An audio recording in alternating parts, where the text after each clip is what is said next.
Now I know a lot of you have been asking me that whether you should skip Alpha for S Bianca or whether you should just pull Alpha and ignore S Bianca. Now in this video I'm gonna separate into 3 sections. First I'm gonna talk about why you need both of them, why you need more than one DPS. Secondly, it's gonna be about how to build a team around your main DPS, and the third one is basically how to save up for every banner that's gonna come that is very important that you have to pull basically. So how an F2P could save up enough black cards for certain banners, pretty much for every single important banner. So let's get into the video. So in the meantime, when we're waiting for the Frozen Darkness events update for the next 7 hours, I plan to just post this video because, you know, in the meantime, kind of like cure your boredom, and this video actually includes a lot of important stuff for F2P players especially. If you plan to play the game in the long run, you should definitely watch the full video of this because I would include everything that you have to do. So I'll be giving you like a much more in-depth plan of how you're gonna play the game more easily as an F2P player, so you don't have to struggle through having like insufficient black cards, so you can't pull this character, that character that you want, or you just couldn't play the game properly because you're constantly at the lowest rank in pain cage because you're pulling the wrong characters and everything. So in this video I'm gonna explain it all, don't worry about it, just make sure you watch the full video. And if you find it helpful, be sure to leave a thumbs up, and if you want to see more, be sure to subscribe, and let's get into the video. Now I'm going to use this video as kind of an aid to my explanation, you know, kind of helps me to explain my things easier to you guys if there's a visual that you can see. This video is actually from Rexland, that I actually got a permission from him to be able to put this video on my channel, so props to him, check him out. I'm sure all of you that have been following PGR YouTubers or been playing PGR since the day one, since the launch, you pretty much know who he is. So first of all, we're gonna talk about why you need more than one DPS, why you couldn't just pull Alpha and skip Bianca completely. If you guys have already reached like level 55 on the pain cage, you would find out that now there is 3 bosses that you have to deal with. Just think of it, if you only have like 1 DPS, how are you gonna get the highest score possible on 3 of the bosses? It's impossible. That is one of the reasons why you need more than 1 DPS if you want the pain cage rewards to exchange like extra shards to double as your main DPS to make them even stronger. Now the second reason is probably like this mode. If you take a look at this mode, you can see that Rexland has a lot of the teams with different elemental damage or maybe like physical damage. That's why I said in my last video that you shouldn't be using like 2 kind of the same type damage characters. You shouldn't be using Alpha if you already have Entropy, because you're wasting your black cards if you kind of try to pull Alpha at the same time. You don't need both characters that does the same thing. So if you take a look at here, I'm gonna kind of translate it to you guys. If you see, this is the first stage that you're going to go through in the Stronghold mode, which is not released yet, but eventually it's going to be released. So what this says is physical damage increased by 30%, and non-attack construct, after they do damage, when you switch to your DPS or another members, they immediately get an increased damage. It's pretty much the same for the rest, but it's just this that you have to pay attention to. Physical damage increased by 30% means this mode is specifically designed for a physical damage team. So if you have a physical damage team, you could exceed in this stage easily. And when you go into the next stage, if you say like, oh, I also want to like, you know, kind of like invest resource into my Entropy Lee as well, my S-Class Lee, you know, with 2 physical damage, with 2 DPS, I don't see a problem there. Now this is the problem with this mode. Where you can see here is, it's pretty much like a dark emblem. So you can see dark damage increased by 30%. So you could use your S-Class Lee in this mode, but you just won't get the buff from it. So this is one of the reasons why you should be pulling a single character that's your main DPS with like in different regions. Let's say if you pull Alpha for physical damage, all you need is 1 Alpha and that's it. When you're trying to pull the second DPS that you want, you should be pulling like a different kind of damage type.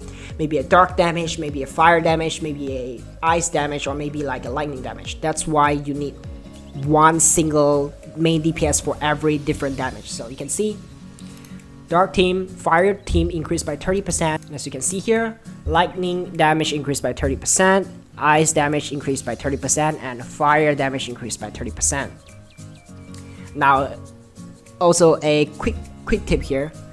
The reason why CN players didn't bother using Karenina as a fire damage main DPS is because before the Nier Automata collab comes out, they would use Karenina as like kind of like a main fire damage, which it would consist like S-class Karenina, S-class Nanami, both are fire damage construct, and A-class Sophia, which is a fire team healer. So you kind of make a team with 3 same type of damage as a whole team. But because of the Nier collab comes out, and using 3 Nier characters actually does more damage than the S-class Karenina. So I think that's why most of the CN players says that S-class Karenina is weak, because there is a replacement for that. Even though the Automata team does like physical damage, even in this stage, right, getting increased 30% fire damage for Karenina doesn't do as much damage as the Nier team as a whole. Like, I'm assuming that. I don't know much about that. If you want more in-depth details, you could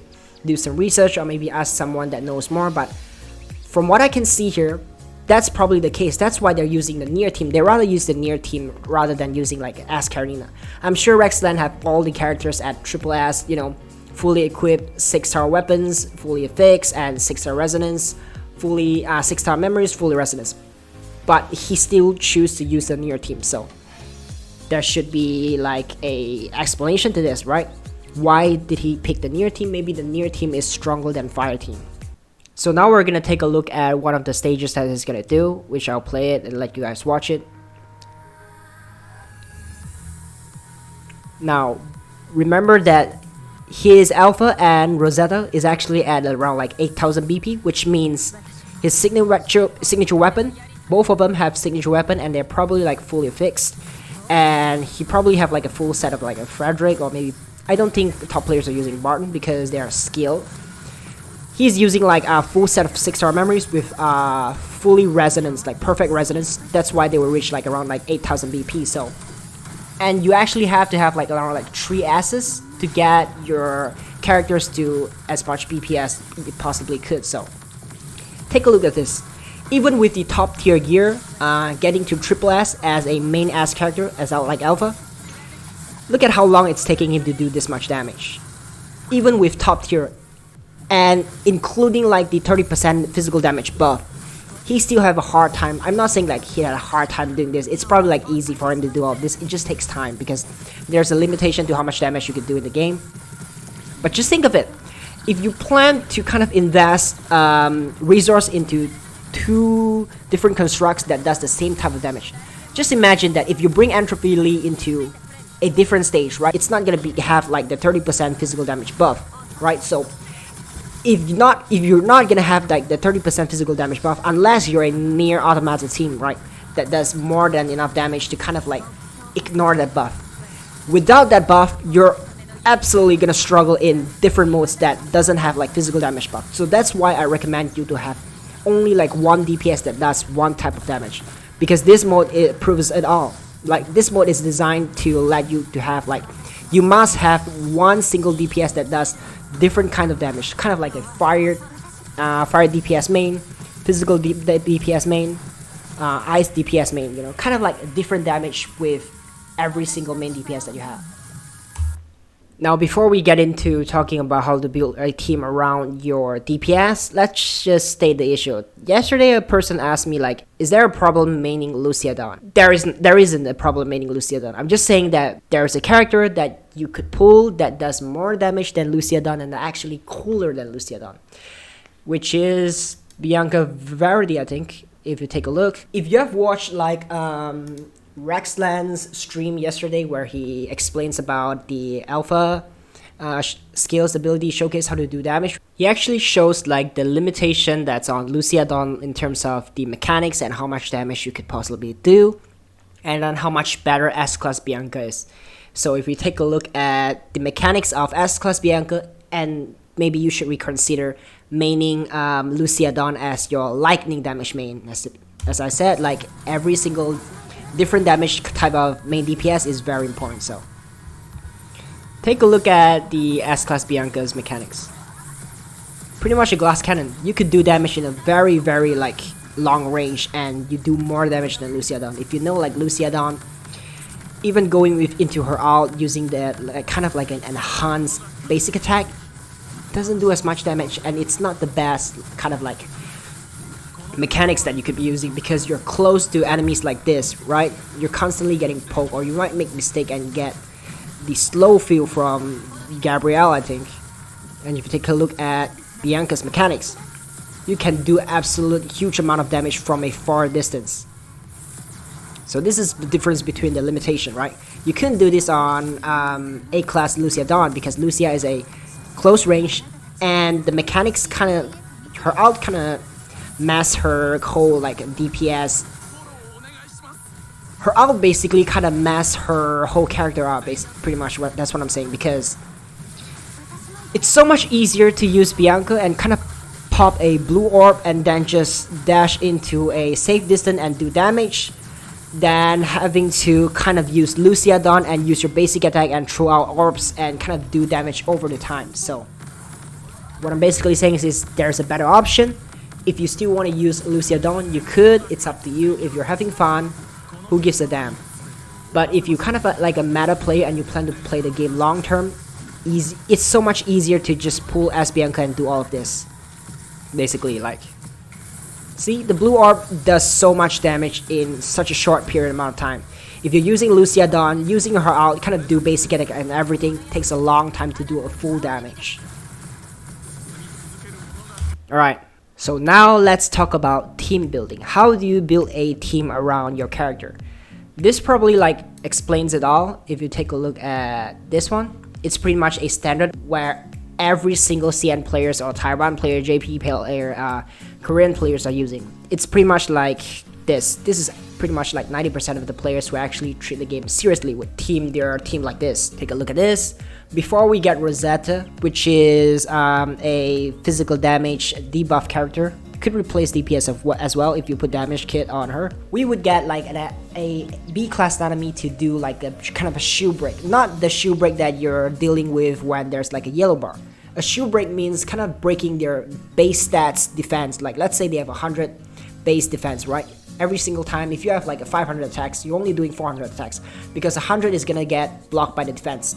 What Nanami's point is she's here to kind of shred their armor into like kind of shred 50 of it, so you could do 450 damage instead of only 400 damage. That's the point of like the sub DPS tank. Rosetta, before she hit 3 asses, she could only do like kind of like half or maybe like 3/4 of what a Kamui and a B Nanami could do. But after she reached like 3 asses, she could do a 100% shield break. So you don't even have to include Nanami or A-class Kamui anymore. That's why a lot of top players, after they reach like 3 asses on Rosetta, maybe 2 asses or 3 asses, I forgot. But there's a passive where you can reach like 100% shield break. That is where they add B class lift to use their passive, which when you reach like triple S, there is a passive that increases your whole team's physical damage by 10% when B class lift is in reserve, which is when you switch up to your DPS and lift is in a cooldown, or basically you didn't kind of switch lift out. You would be doing like extra 10% damage for Rosetta and Alpha. And pay attention to them is B lift is 100% physical damage, Rosetta as well as Alpha. If you look at Dark Team, this is Tanner Bryan, S-class Kamui, which does dark damage. Again, Vera does dark damage as well, and Luna does dark damage as well. So this is pretty much super simple if you're trying to kind of make a team out of your main DPS. Take a look at your DPS main type damage, if it's lightning or anything. Near is different. Near is pretty much like you have to have 3 Nears to play the Near comp perfectly. If you kind of mix like different kind of characters to it, it does work, but it just doesn't do as much damage as the whole team. Like basically this team is designed to work together. So if you want to play the Near team, you have to have full all of them. And Lightning team, as you can see, this is A class lift, which does 80% lightning damage. A class, B class, I forgot. Like basically like lightning damage chrome as well. So S class Bianca does lightning damage as well, so whole team lightning damage, another perfect team, and a full team of ice damage as well. S class Chrome, A class Banji, and Raven Feather Lucia, all ice damage. So you could kind of tell like how easy it is right now, right? If you're confused before, this is how you do it. All same types of damage, healer, tank, and main DPS should be together. So if you can see, main DPS, which is an attacker, a tank, and a healer. A main DPS, a tank, and a healer. It's that simple. So every single team that you're trying to build around your main DPS, you should always look at the type of damage that they're dealing.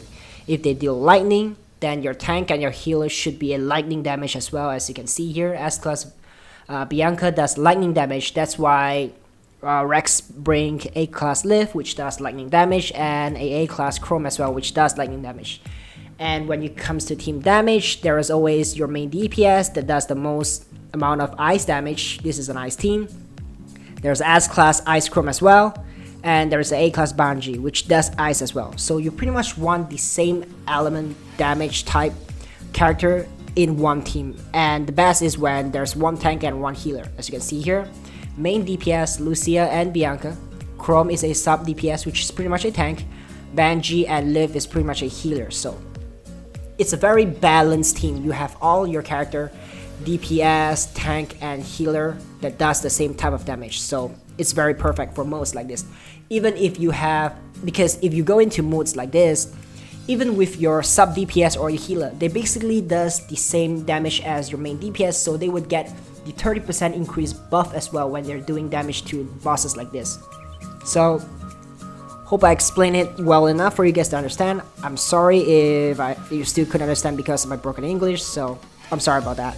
So finally, I'm gonna talk about how as an F2P player you could save up for every main DPS character that you have to pull for the upcoming banner. So let's assume after you finish pulling alpha, you use like 15,000 black cards. If you're an F2P player, I would never recommend you to pull their signature weapon because you're gonna run out of black cards for the next banner. Now assume that you didn't pull the signature weapon, you have kind of like 1,000 or 2,000 black cards left over, and you start saving now. After alpha is released, I think it's gonna take around like 2 months or maybe like 3 months to get the next S banner. So the next S banner is gonna be Bianca, of course, so you have time to save up. I'm gonna use one of my videos to do an explanation here. As you can see here, 4,840 black cards is how much you're gonna gain in a month if you do all the Warzone, Pain Cage, and your daily quest every single day, not missing a day. You would get around like 4,840. So pretty much if you save it up to like 3 months, which is where the next S character is gonna be released, you would have around 15,000. Maybe you would like around like a few hundred black cards, but don't worry about it. If there's patch updates, they're gonna compensate you with black cards. And whereas there's a patch update, there's new stages that you can earn black cards from. So you could always assume that every 3 months you could save up pretty much enough like 15,000 black cards to pull the next S banner that's coming. For the next few banners that you shouldn't be missing is pretty much like all of it. Bianca, Raven Feather, Rosetta, and Luna. These are the banners that you should not be missing at all if you plan to play the game in the long term. That's why I explained in this video earlier that you need one type of like kind of a different damage DPS for the modes in the stronghold. So it's different for people who actually have a monthly pass. If you have a monthly pass, then you could try your luck, kind of like, you know, try to pull this signature weapon for alpha. But I would only recommend you kind of pull like 20 to 30 pull. If you want to hit pity, fine, you should hit pity for it. But if you didn't get a weapon anymore at all, just stop there. Don't pull anymore. Save your black cards for the next character. You could use your 5-star weapon, which is Kujino Sada, as a replacement for the meantime, because the weapon banner is going to be permanent. It's going to be added into the weapon research, and even if it's in weapon research or it's a debut weapon banner, it's always going to be 80%, so the rate doesn't really matter. So you could always get the weapon eventually when you pull all the important characters that you have to have. And then you kind of like have spare black cards around, and now you want to kind of get your DPS to a higher level, you want them to do more damage, then you could go to pull the weapon research banner. So that's the plan that I have for myself as well, because I'm pretty much a monthly pass player. I don't put any extra money into the game besides monthly pass, so I'm kind of like paying like $6 for this game every single month, and that's it. A monthly pass is almost like allow you to play the game easier, you know. It kind of gives you a little bit more black cards, a little bit more space to kind of pull the things that you want, instead of trying to play like an F2P where you legit couldn't afford to spend extra black cards on anything, right? So that's the point for a monthly pass player. Also, if you're a whale, ignore what I said in the whole video besides how to build a team around your main DPS. You could ignore the banners and everything because you're just gonna whale it out to 3 asses. You don't really give a damn what I'm saying. So So that is it. I hope it's helpful for F2P players out there. And if you find it helpful, be sure to leave a thumbs up. And if you want to see more, be sure to subscribe. And I'll see you guys after the update. Peace.